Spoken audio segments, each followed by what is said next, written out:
Let us take the applications of Gauss law. Applications of Gauss law.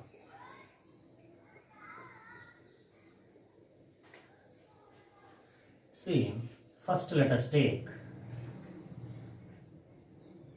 we want to find the electric field due to an infinite long wire.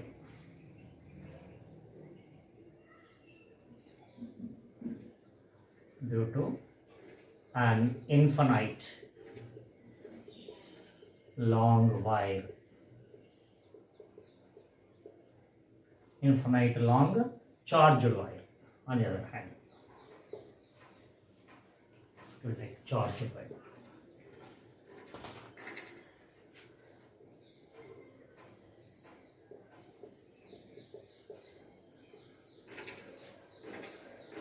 Now for this, consider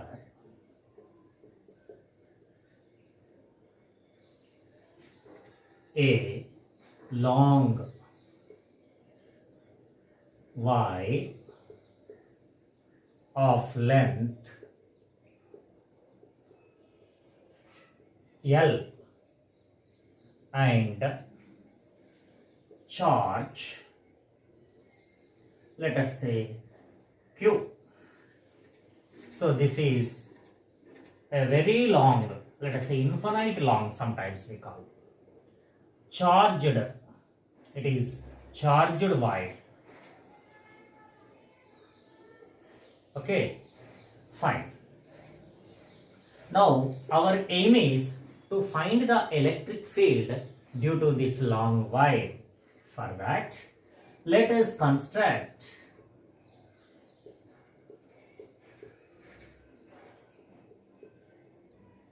a cylindrical Gaussian surface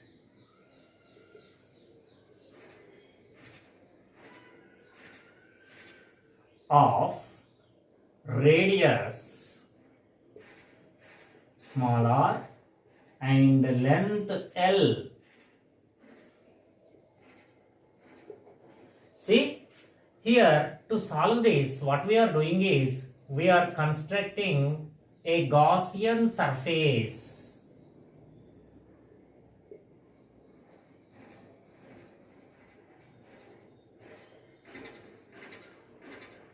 This is of radius small r and length small l to solve this. Okay. Now if we observe, the electric field will be radially outward direction. We want to calculate the magnitude of the electric field. See, when this is the charge, always the field will be radially outward from this, either that side, this side, and around the wire in all directions. Clear? Now, let us find the flux coming out from the cylinder. So, let us find the flux flowing or coming out, simply flowing through the Gaussian surface, that is Gaussian cylinder.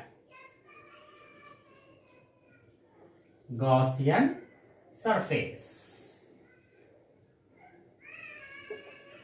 Fine.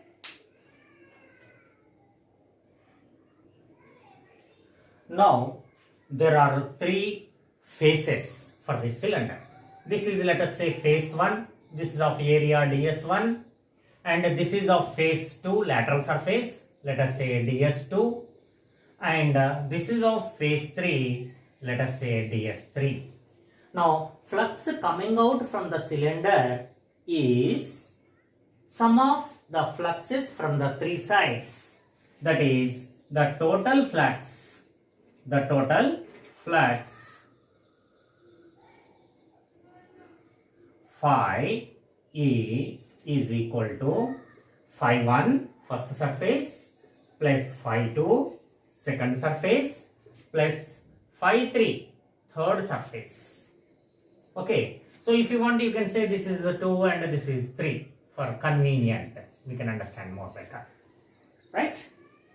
So then, here at this face, electric field is in this direction and face is in this direction. Both are mutually perpendicular. Here in this case, electric field is upward direction and the surface vector is in this direction, which is again perpendicular. So these are, but whereas in the third case, here it is parallel, that angle is 0. So if we calculate here, E dot ds1 plus E dot ds2 plus E dot ds3, that is equal to, here theta is equal to 90 degrees, here theta is equal to 0 degrees, here theta is equal to, sorry, here also 90 degrees, here theta is equal to third face, lateral surface, it is d3, that is 0 degrees. Now EDS1 is equal to EDS1 cos 90, 0, EDS2 cos 90, 0, EDS3 cos 0, 1. So we remains, this is 0 plus this is 0 plus this is simply EDS3. Now that is equal to, again here ds3 is equal to lateral surface area of the cylinder. So E into lateral surface area of the cylinder is equal to, see if this is a cylinder, if it is cut somewhere here and open it, or if you cut here and open it, then what happens? It forms like a rectangle. This is of length L, no change, but this is the total breadth you are assuming. This breadth will be circumference of the circle of radius small r. Then you will get 2 pi r is its circumference. That will become its breadth. Hence, length into breadth is the area of this sheet. That is the area of the lateral surface. Then we will get 2 pi r is the breadth into length L. So this is the total flux phi E. Now our aim is to calculate electric field using Gauss law. Now let us say this is equation number 1. From Gauss law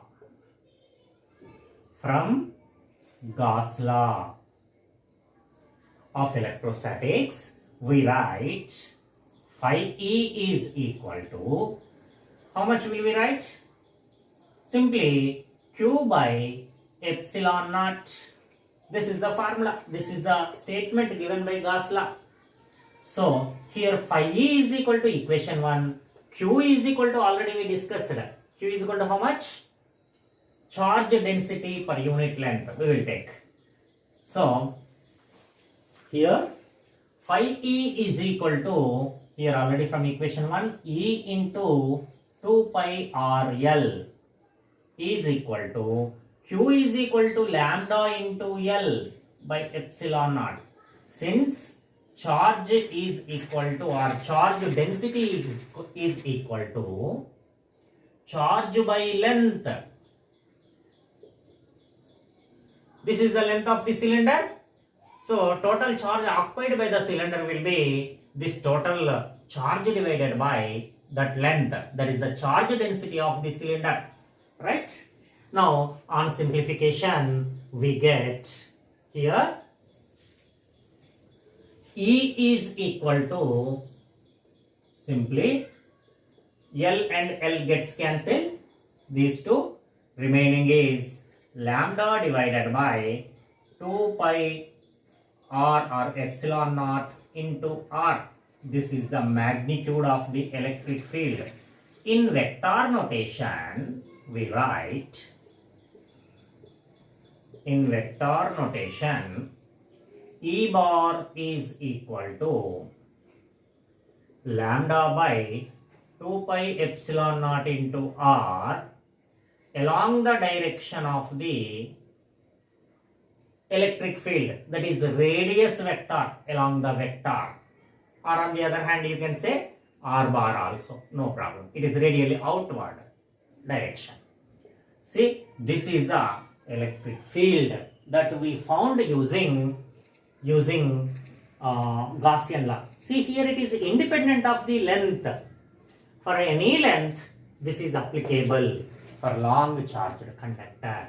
So this is most important derivation you come across. Usually there will be a semester question on this.